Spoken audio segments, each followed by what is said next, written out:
అధ్యక్షులు ఈ కార్యక్రమంలో మిత్రులు పేరు రాసుకుంటున్నాం. బీసీ సంక్షేమ సంఘం బీసీ ఇంటలెక్చువల్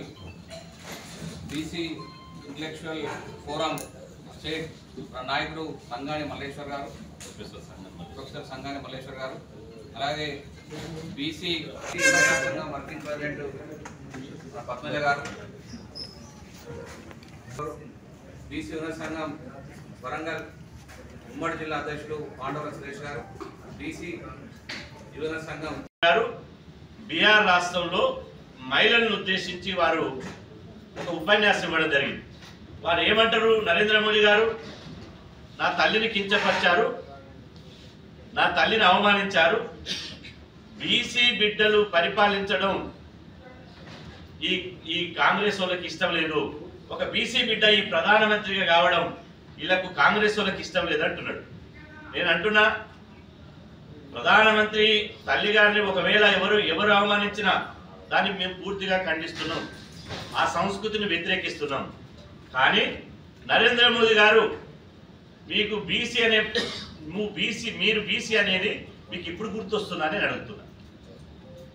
నరేంద్ర మోదీ గారికి బీసీ అనే కార్డు ఎప్పుడు ఉపయోగపడుతుంది అంటే కరెక్టు పార్లమెంట్లో చర్చ జరిగి ప్రతిపక్షాలు విమర్శించినప్పుడు, లేకపోతే వారు చేసిన తప్పులను ఎత్తి చూపినప్పుడు, లేదా వివిధ రాష్ట్రాల్లో అసెంబ్లీ ఎన్నికలు జరిగినప్పుడు, పార్లమెంట్ ఎన్నికలు జరిగినప్పుడు నేను బీసీ అనే పదం ఆయన గుర్తొస్తుంది. మిగతా సమయంలో ఆయన గుర్తురాదు. నిజంగా మీరు బీసీ అయితే బీసీ రిజర్వేషన్ల బిల్లుకి ఎందుకు ఆమోద ముద్ర వేయండి?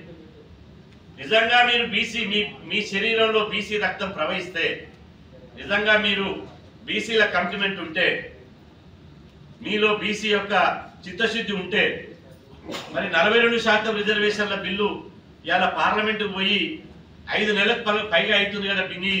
మీ బీసీ బిడ్డలు, బీసీలు మీ వారసులు, మరి మీ సర్పంచులు, ఎంపీటీసీలు, జెడ్పీటీసీలు, కనీసం స్థానిక సంస్థల్లో కూడా ప్రజాప్రతినిధులు కావద్దా? నరేంద్ర మోదీ గారు ఇదెక్కడి న్యాయం? మీ ప్రధానమంత్రి పదవిని కాపాడుకోవడానికి మాత్రం బీసీ కార్డు ఉపయోగపడాలి, కానీ కోట్లాది మంది బీసీలకు ప్రయోజనాల కోసం మాత్రం బీసీ కార్డు ఉపయోగపడదు. నేను అంటున్న 11 సంవత్సరాలుగా నరేంద్ర మోదీ గారు 11 సంవత్సరాలుగా ఈ దేశానికి ప్రధానమంత్రి ఉన్నాడు. ఇందిరాగాంధీ రికార్డును బద్దలు కొట్టిండు. సంతోషం, ఒక బీసీ బిడ్డ ఇందిరాగాంధీ రికార్డు బద్దలు కొట్టడానికి. రేపు మాపో నెహ్రూ రికార్డును కూడా బద్దలు కొట్టాడు, అందులో సందేహం ఏం లేదు. కానీ ఇంటి దీపమని ముద్దాడితే మూతి గాలినట్టు 11 సంవత్సరాలుగా బీసీలకు, దేశంలోని 70 కోట్ల మంది బీసీలకు ఒక ప్రత్యేక మంత్రిత్వ శాఖ పెట్టిరా? లేదే.